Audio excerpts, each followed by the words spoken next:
Hello, everybody, and welcome back to yet another amazing show, The True That Show, where we get to hear about people that you may not know on just a little bit of a deeper level. Miss East Coast, how are we doing today? I'm doing great. How are you, West Coast? Well, we had a massive storm last night, but the calm after the storm, it is gorgeous today. It's gorgeous today. And, getting ready for the festive season. So all good over here. But I'm so excited, Caroline, because today I actually found something that I don't think you know about. Okay.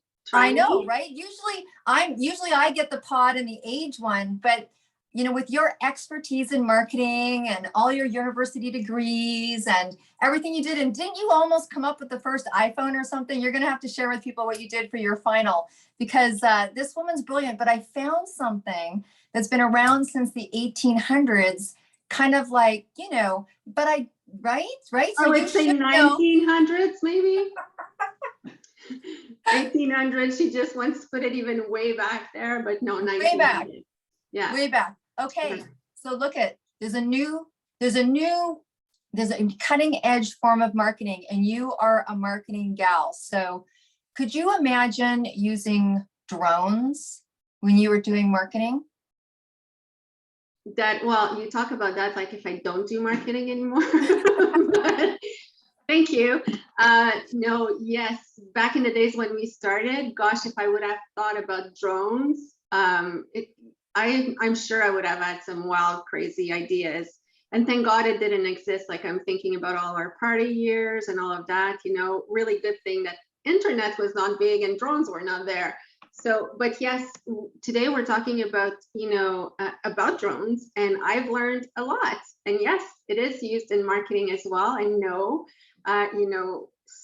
about 4 years ago, we didn't study that in our bachelor. I should say like 30 years ago, but anyway, you can throw the pot at me as much as you want, Deb, you will always be older. So with this being said, have you ever had the experience of using drones? I haven't, but I've had an experience of meeting somebody, which is why I'm so excited today, because we love marketing, and you don't own a media company without creating a platform. But before I go there, I got to tell you, you just said something that nailed it on the head. So you're like, thank goodness drones didn't see kind of, how we were experiencing our defiant era. Let's just put it that way. Yeah. And we're like, our kids are so much better than we are. But you know why? You just nailed it. Because we would find out so much easier. One little Instagram post or Facebook post or Snapchat post, and we would know everything. So no wonder they're better behaved these days. There's lots of eyes on them. But so I've recently come across this amazing gentleman, Luciano, and I think we connected around the fact that he's, a very profound author. And I'm going to let him tell his story. But, honestly, if this was like something in the stock market, it's just starting, and you're, I'm sure, going to see a lot of it. And he's ahead of the curve on it. So Luciano, I'm sure all of our listeners and viewers are waiting to hear about what it is that's up and coming in the world of marketing. So welcome to the True That Show. Good morning, Deborah and Caroline. Thank you very much for inviting me to your podcast. We're pretty excited to be here and talk a little bit about drones and how they can be used in marketing and other areas. So yeah, pretty excited. So interestingly enough, Deb in pre-interview was bugging me that I did my bachelor in marketing and blah, blah, never heard of drones, ha, ha, ha. And I was just like, well, it didn't even exist. Little did I know it did exist. You said that drones started in 1949 and started being used by the Army in 1984. So I was not in my party years like you, Deb, yet. But I was still 10. So, it was existing when I did my university. But when exactly did it start being used really for marketing purposes, Luciano? Well, yeah. So, and actually the history of drones surprised me as well, because it's something I only recently got into full force this summer. So, it actually goes back to 1849, really that far back, but they wouldn't have been called drones back then. I suppose they were using them in the term of balloons and things, but basically anything unmanned, an unmanned operated vehicle it falls under that category. So the military didn't start using them until about 2006, and they weren't really being used. Non-commercial use. Was around 2006. So for private industry and things like that. So the military's used them for many years, and now it's been merged into the private sector. So and sorry, just what was the? I lost the track of your question. That's perfect. That was perfect. That's exactly what she was asking. And I think, people may be listening to this for the very first time about drones, and so let's kind of put it together for them a little bit. So, I'm sure you just didn't walk into a drone store one day and go, this looks kind of cool. Why don't you kind of let us in a little bit on how you decided to, I know you've got a fantastic history of aviation. So maybe share a little bit with how this came to you. Okay, so yeah, I mean, so start with, I suppose, my area in aviation. I've been a private pilot for 30 years. I had my childhood dream was to become an airline pilot. It didn't work out quite that way, but I always loved the idea of flying airplanes and everything. So that's how that started. And as far as the drone idea, it basically came up about a year ago. I really started thinking about applications for drones and having a business doing it. Didn't know much about it, the odd thing. A lot of things about them being a nuisance. People didn't like drones. There's a lot of bad press about drones and their use, interfering, causing problems with aircraft, etc. When it first started, it was very unregulated, and the government had to pick up speed really quick to bring in a lot of very strict regulations. And in fact, the regulations on using of drone in a professional sense is, I would say, more restrictive than flying an airplane. It's easier for me to get in an airplane right now, go flying, than to fly my drone. Because literally there's an app that we use that I have to cordon off the area I'm flying. I have to advise and transmit directly to Nav Canada. Nav Canada is the one that runs our airspace and controls it, and Transport Canada regulates it. But the essentially the app, like when I take off, I have to hit a button to say I'm taking off. So Nav Canada knows not only where my drone is, what altitudes maximum it's flying, so that area is kind of a hot spot. So in case there's any aircraft, perhaps low flying helicopters in the area, they're going to be advised there's a drone flying in that area at that altitude for that duration. And then when I land, I have to hit land. So it's very, very controlled and in that respect, which I think a lot of people don't know. If you're in uncontrolled airspace, like in the countryside, that it's less regulated, but it's quite challenging to get your advanced drone license. It's not just a little thing. So I was very surprised by that. So let me ask you a question here. I know that there's a commercial use and marketing use, but what if you think about kids that have drones, like the annoying neighbors? Sorry, the drones that I see flying here and there. Do they have to respect those regulations? So what happens is when they came up with Transport Canada, at least I'm going to use Canada regulations, not other areas, because every country has their own regulations on this, although they overlap, but they're similar. So the regulatory area for Transport Canada is any drone below 250 grams is not regulated. Okay. And essentially Transport Canada basically, to put it in a very common sense term, says, don't do anything stupid with your drone. Anything from 250 grams up to, I'm trying to remember now, actually, I think it's 35 kilograms. So these are pretty big drones, are regulated, which means they have to be registered with Transport Canada. So literally my drone has to have a registration number on it visible. Okay. So it's registered with Transport Canada. And then the pilot qualifications, again, if the drone is under 250 grams, you don't have to be certified at all to fly it, which would be what you said about, say, kids flying a toy. Now, the thing with the toy drones, the reason I think, and this is a speculation, that they're not too worried about them is they're so small that even if they did get hit by an aircraft, let's say, or interfere with something, there would be minimal impact on that. Okay, so they came up with this idea, but anything larger could potentially be dangerous, right? My drone that I use is just over a kilogram. So it's not large, but it's large enough that think of it like being a very sturdy bird, right? So if an aircraft hits a bird, it's not a good day. If it hits a drone, it's worse. So that's essentially what it is. They're very concerned about the impact of drones and aircraft. And so essentially when you go above 250 grams, there's two license categories, basic and advanced. Basic means you can only fly in uncontrolled airspace. Now, for people that aren't pilots, that doesn't mean anything. But essentially, would call it urban areas where there's no airport or control zone in that.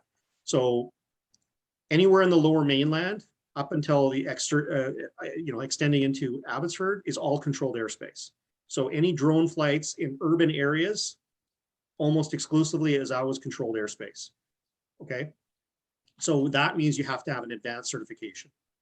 And the advanced certification requires a lot. The testing is much more extensive. The pass mark is 80% for the written. You have to do a oral and a practical test. So Wow. it's much more involved than I even had imagined. I took a ground school. I've been a pilot for 30 years. I took a drone ground school to learn all the regs. That's incredible. Thank you so much for explaining that, because I think that was one of the reasons why Caroline and I really wanted to have you come on, because as when things come up and coming, so many people think, oh, I'll just go get a drone, I'll do it, I'll do that. I mean, obviously, if I was looking to hire someone to drone something, and I'm going to get you to explain all that. I mean, I love when you talk about how, in the Ironman that you can't see the athletes in the forest and all the kind of really cool applications. And it wasn't until my conversation with you that my mind started to expand. I mean, that's what you do when you're a business owner or you're putting on an event. I mean, that's some of the stuff we've talked about. But to really understand that you want to have this done by someone who's a professional, just like you would hire a professional photographer for your event or your wedding or your this, you want to make sure someone's got that background and everything that's needed. So tell us, I mean, that was so enlightening and educating. What kind of applications, like how far can you go with being able to use a drone and for your, like I said, your events, your marketing, maybe give us some ideas. Okay, sure. Yeah. I mean, the initial idea literally just came up with real estate. And realtors have been using drones for a number of years, actually, depending on what it was, especially larger properties and things with acreage and that sort of thing. Typically, what they've been using is mainly just still images, which that's effective. It provides a different vantage point, but I really actually enjoy, as much as the stills are nice, I enjoy doing the videography part of it, and different applications. So real estate was the one that kind of spurred my initial interest, but then I realized very quickly that there are vast other areas and opportunities where drones can be effective and useful. So, and the way I always try to explain it to people is I say, so anytime you would want to take photos or video from the air, i.e. from a helicopter, what is there available? Well, drone's the only thing, and helicopter is extremely expensive to hire out and have a photographer on board. Like we're talking, $3,000 or $4,000. And also, you can't drop a helicopter 400 feet over a house and take a video, right? Like the neighbors aren't going to like that too much, right? So there's very much limitation. So essentially in that part of it, that's where it really hits the industry. Now, applications would be including things like you said with Ironman or Tough Mudders, where you could take video or photos from the air that you can't get a vantage point from on the ground. 4x4 clubs doing off-roading with motorcycles, mountain biking through the trails. The drones are so sophisticated, you can actually have a follow me feature. The drone will actually follow you. You lock on the target, it follows it. Some of the videos I've produced, even in the marine area, I've got some promo videos I've done over a sailboat and different things. Structural inspections, roof inspections, weddings too is another amazing vantage point, because as much as people love all the photographs, there's some really creative things that photographers are doing. You can do some incredible things, and you add some music to that, you bring some emotion to it. So with my idea of videography is it's capturing something. So for me, it's not about flying the drone. I don't really get a lot out of that personally. It's what I do with that. It's a tool, right? It's a aircraft with a camera on it, a high quality camera. And what kind of imagery and emotion can I create from my video and then give it to a client and say, here you go. This is now part of your portfolio for a wedding or a special event. You know, there are even things like you could say skiing, snowboarding. Let's see. Well, see that you just said that quite often I see videos of people like going down skiing or snowboarding, and it's huge mountains, and you're like, my goodness, who filmed that? Yeah. Drones. Now it's like, it's drones. And of course, like you said, you know, having an helicopter is one thing, but at your wedding, you don't want to have an helicopter, you know, on top of your wedding. So it's pretty cool, actually. Like, something just clicked for me here. But Luciano, so you are a very experienced pilot. How would you say that adds to what you're doing in your drone business? Well, I think, you know, the one thing is because of the years I've been flying and enjoying that vista from, you know, above, whether it's a night flight, you know, a sunset flight versus whatever, although I'm flying higher than drones do, because we actually have a maximum altitude of 400 feet with our own special permit. So we can't just go as high as we want. You know, it's given me that view vantage point every flight I go on that most people only see when they're on an airline or flying and landing at an airport, right? So that probably is what created that idea behind, well, and then I started, of course, doing my research and watching videos. I watched hours and hours of YouTube videos on not only what type of videography and photos are out there, what other people are doing with them. You know, there's a whole other end of it where people buy drones just for sport and for, like, they do drone races and things like that. So there's that hobby aspect. But then there's the commercial aspect. You know, even imagine a roof inspection. So it's winter time, there's ice on a roof, someone's trying to sell their house, they want a roof inspection. The roof inspector, it's a steep metal roof. Are they going to climb up that roof and inspect it? Like, it's very dangerous. Well, in 20 minutes, I can get photo and video of that roof and have details of it that, you know, you can't physically see it, but most roof inspections are done visually anyway. Right? So it's a very safe way, a platform to do something and effectively, and it records it. And it's not just coming from the vantage point of, say, the inspector, it's now the client can look at it and see it. If there's damage with a you know, a faucet or something on top, or they can actually physically see it and go, okay, so that needs to be repaired. And then you can send someone up to repair it if necessary, if that makes sense. That's incredible. So when you think about the applications to that, and I'm sure that we're kind of at the brink, you know, it was definitely the first time that I heard about this. And Luciano, I wouldn't normally ask people what they charge for these kind of services, because I would imagine that they're kind of vast. But the one thing is, you know, a lot of people that are listening and watching, there are a lot of solopreneurs, right? Or someone having a wedding. I know that it's not out of people's incredible dream range. It's not the kind of thing you have to put on a dream board, that it is something that people can start to take a look at from a marketing standpoint. And I think it also lends to being one of the first, one of the newest. I think how incredible it would be to have something gorgeous like that, you know, as a video on the front of your website or that kind of thing. So I know that you said it's a lot cheaper than, you know, renting a helicopter, which I'm sure absolutely it is. But, you know, is it affordable? Like, can people, you know? Yes, it definitely is. And I mean, you know, obviously costs are relative, and some people maybe, you know, I think the thing that happens with drones is a lot of times people think it's just a toy. I think that's a misconception and something that, I mean, I won't even get into the level that I'm not involved in at this point, but industry is using it very officially. There's some very expensive drones out. They have thermal imaging cameras and various types of other things. They use it for mapping. And actually recently this summer, they used, because it's not just always rotary drones, by the way, there's fixed wing drones used as well, like similar to what the military uses. And they were using them with thermal imaging camera over the wildfires actually this summer. And they could go and fly for 5 hours and take thermal imaging and map it out and save thousands and thousands of hours of people actually going on the ground, or et cetera, or spotting these fires out manually. So there's some very effective areas they've been used. As far as affordability, you know, I had to come up with a pricing structure that is to try to be as reasonable as possible, because I want to provide a reasonable resource for people, a service but still have to cover my costs because this isn't a hobby for me. This is my business.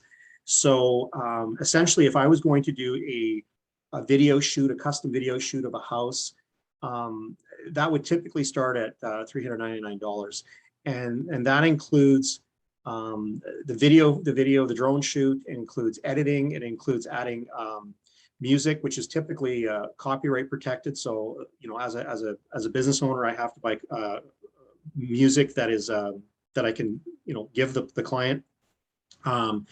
And it can include all types of headings and titles if they want, introductions.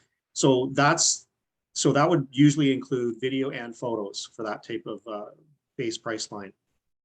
It's really, I was expecting more. Honestly, I was expecting to start at least at 500-600. So it's nice to know that, the starting point is not that high. And I really like the fact that, what I've learned about drones today is that it's not just toys. It's not just annoying. It's something actually that can be really valuable for your marketing. And I mean, as you're talking, I have so many ideas of like, oh my goodness, it could be used for this, for that, for that. But it's also, an incredible tool, like you said, for the Army, for wildfires. And I'm sure they're being used for missing and searching people and all of these things, like when it's like over a wooden area. So it's good to finally, I was going to say have sympathies for drones, but that's probably not the exact term. But yes, I'm not going to dislike them as much as I used to. But I want to ask a question here. I'm always a devil's advocate. What about privacy? Is that into your registration? That's my first question. And my second one is, how far can you be from the target that you're filming? Okay, good questions. And as far as privacy, now the actual drone regulations under Transport Canada don't talk about that, but our privacy laws that we have in Canada do. So it's very important that we are cognizant of those types of issues, and you can't just claim ignorance to that. So yeah, I'm not going to be flying around the neighborhood and hovering my drone, 10 feet outside a window in an apartment building. That's a good way to get fined and lose your drone license pretty quick, actually. And not because of breaking a regulation in the drone regs. You're not breaking anything there, but you're certainly in the Privacy Act. So yes, it is something that any drone operator is, especially I'd say anybody operating commercially, but even if you're not, even a privacy person or flying a drone on their own, they have to be just as cognizant as anybody else. Yeah, so I hopefully that answers that question. The second part you were asking about,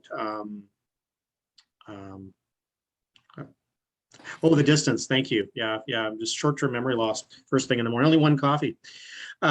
So this is where it gets a little challenging, actually, I find. As a drone operator, I find this part challenging because they call it visual line of sight. Okay, so which means unaided, that means without any binoculars, I have to be able to see my drone at all times. Now, I can tell you right now, when I take my drone off, if I go vertically ahead above me at 400 feet with a drone that only has the body of the drone is essentially, 10 inches long by not even 6 wide, and then the arms come out. So if you can imagine that thing going straight up above me at 400 feet, well, I don't know how the regulations are set that's supposed to make that work, but usually I can't see it anymore. Okay, but technically, according to the regs, I have to be able to see my drone, but the regs let me fly up to 400 feet. So, but you understand, I'm looking at, my drone has a camera, so I can see where the drone is from the drone's perspective, right? The drones have built-in GPS. They have built-in auto homing devices if I lose contact with the controller. There's a lot of very sophisticated safety procedures. There's anti-collision sensors all around it, so it won't fly into trees and buildings and things. But essentially, so the distance the drones can actually fly, they're rated at, is 5 kilometers. So the range from the drone to the controller, the companies say on average 5 kilometers is how far away you can do it. So essentially, for the regs go, unless you have a special operating permit, you can't fly beyond visual line of sight. That's what the regs say. Right. So essentially that's most of the case. So most of the drone shoots, You know, and they also encourage using a spotter, by the way.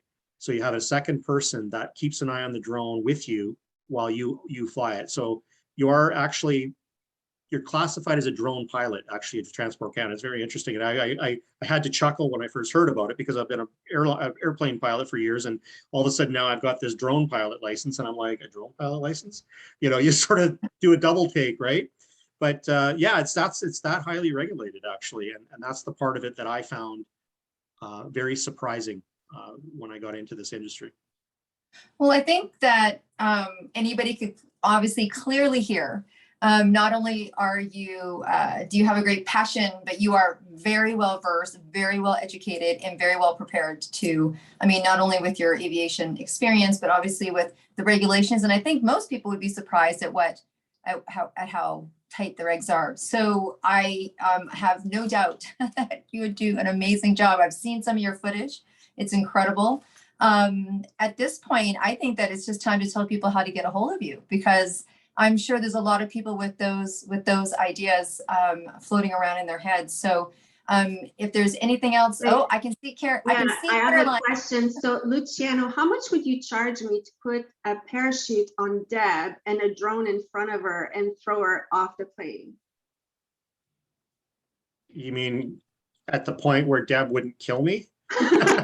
Exactly. I don't know. I've done You some can send me a skydiving. quote on this. I've done free fall and skydiving as part of my adventure things that I like doing. And, you know, I'm sure Deb would probably love to go for a accelerated free fall, but actually putting a parachute on her and doing that and getting, yeah, that would be challenging, especially since, you know, we can't fly drones that high. But sorry, Oh. I'm not your guy. I know what you're getting at here. I know Okay, it's a bit of a sorry. dig from you, but We'll yeah. keep doing interviews. I'll find that person. I still want to keep Deb as a, I still want to keep Deb as an associate and friend, so I don't think I want to get her too mad at me yet. So where So can I we tell our audience to find you? Right. So Yeah. actually, I'll move aside. I have my, there's the side of my head. So There's Yeah, my logo. Sky Command drone. So it's And- just my website is skycommanddrone.com, and I've got I've got my prices listed. I'm not hiding anything, but if anybody does want a drone job or a project, depending on what they need, we'd obviously discuss that and provide a quote up front so that it's very clear. Because for me, it's really about what the client wants and what they want to capture with the drone, right? Yeah. So those prices are sort of, you know, they're sort of, I put them, I call them base prices, and I call them an estimate. But depending on the situation, if I had, say, a couple clients that are in the same neighborhood and I'm driving the same area, well, you know what, I'd give them, they'd get a discount because I'm there, I'm on site, you know. So there's definitely opportunities to work with people on different sort of prices and projects and what they want. And if someone just wants photos versus video, that saves me time, because videoing, the editing is actually the most challenging part of my doing a video, not the drone shoot. The drone shoot, I get an idea what I want to do. I take multiple shoots, sometimes multiple flights if necessary. Flights are typically 20 minutes long because the batteries only last that long. But depending on the need, but then, yeah, so essentially that's it. So skycommanddrone.com. And what I love about, you know, and yes, I will let you talk after Deb. What I love about your business as well is that, you know, we can be as crazy as we want in our marketing ideas and everything, and you will really sit down with the person and, you know, make it happen and, you know, work everything so people can have their crazy marketing ideas. But it's definitely, you know, the way to go, I think. Because we're always looking for the next thing to really capture people's attention. Well, if you have a company, you know, like I said, there's so many ideas that went through my mind just when you talked about roofers, there's constructions, there's real estate, there's so much, like basically any type of business you have. So I'm going to thank you for being on, because I already upsetted Deb today. So I will leave her the last word, because usually when she doesn't have the last word, she's already upset. So that would be a double whammy today. So thank you, Luciano, for being on. And thank you for everyone for being on. And Luciano, do you have any last words before Deb closes the show? I don't know, not really too much, I suppose. Maybe just to close and say that, you know, just it's whether it's for business or personal use, just keep in mind what a drone could potentially do. And like I said, at any time you would want to get and capture something, whether it's be your mountain bike group going down a mountain, whether it's a 4x4 club, whether it's a bunch of kayakers, you know, whether you're on your yacht, if you want some unique footage that you cannot capture with a still camera or video camera on the ground, think of a drone, because there's probably someone out there to do it. I'd definitely be interested in providing that service. Fabulous. Thank you so much, Luciano. Now you, Miss Caroline, you've just given me a whole new perspective on your next birthday present. That's all I'm going to say. I think people know that women are a little famous for keeping things filed. I just put that one in my file. And at some point, at some time, you're going to go, wow, where did that come from? And I'm just going to say, drone. So Interestingly enough, though, your birthday is before mine. So just wanted to throw that in there. Okay. Okay, so thank you everybody so much for coming and having some fun with myself, Caroline and Luciano today. We very much appreciate you listening, subscribing. We know that you've been sharing our videos because that's really what we've done here is we wanted to create a platform for people like Luciano and lifepreneurs and entrepreneurs and doing events and launching books and all of that good stuff to share with everybody. And so this is a platform. If you have something that you've done that's really cool or you want to take to the marketplace or let people know, please contact us. We're happy to have you on the show. Luciano, thank you so much again for being here. If you want to just send an email to debandcaroline@gmail.com if you want more information about True That or any of the products or services or books that we put to market. And with that, people, it's a wrap.